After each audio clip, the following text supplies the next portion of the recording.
Hi everybody, it's Becky with Icing on Top Becky's Cakes, and I'm going to show you how to pipe a buttercream border on a cake. This is part 3 in the Cake Decorating 101 series. If you want to know how to bake it and how to smooth frosting on it, please check the previous 2 videos.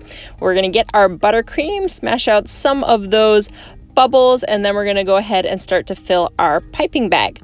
Now I used a 12-inch piping bag for this one because it's just piping borders, so I don't need a huge bag for this.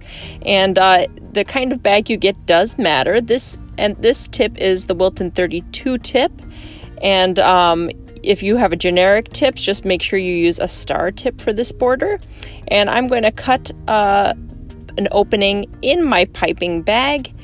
And like I said, the piping bag does matter. If you have a very cheap piping bag, they're more likely to burst when you're piping.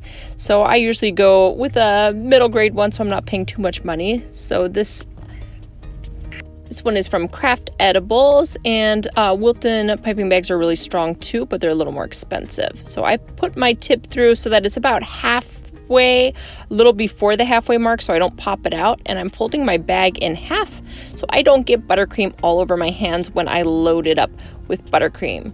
So a spoon is usually easier, but I had a spatula on hand, so I'm just sticking it in with that, and it doesn't really matter because I have it folded in half so it won't get on my hands. Then you just pull it up and shake it down, and shake all that down, and then I'm going to press it down so that the buttercream all goes towards that tip. Now this is the important part. I always twist my bags. Always press down the buttercream, then twist the bags so that it's not coming out the end and you're not fighting the buttercream the whole time. And you'll hold that in place with your thumb, and then you press with your 2 fingers right here. These 2 fingers, they're going to do all the work for you. As long as you keep that buttercream in there tight and pressed down, you don't work so hard when you're trying to pipe. And then as you pipe along the borders, you use up the buttercream, you keep twisting and bringing it down. Now I'm going to pipe. I'm just using pressure from those fingers to pipe, build the little shell. You see my bag is kind of at an angle, and so I pipe, use the pressure, release the pressure, and pull away. And that's just how you do just a straight shell border around the bottom of this. And we're going to go all the way around the bottom border with the simple straight shell, just like that. Now I'll teach you something just a little more pretty for the top. So for the top, we're going to use the C. What the name of this actually is, I have no idea. I call it the C. We go C in one direction and then C in the other direction, back and forth C. So this direction and then this direction. So you're using that pressure when you first build up, and you continue the pressure and you release the pressure and pull away, and then you just go back and forth.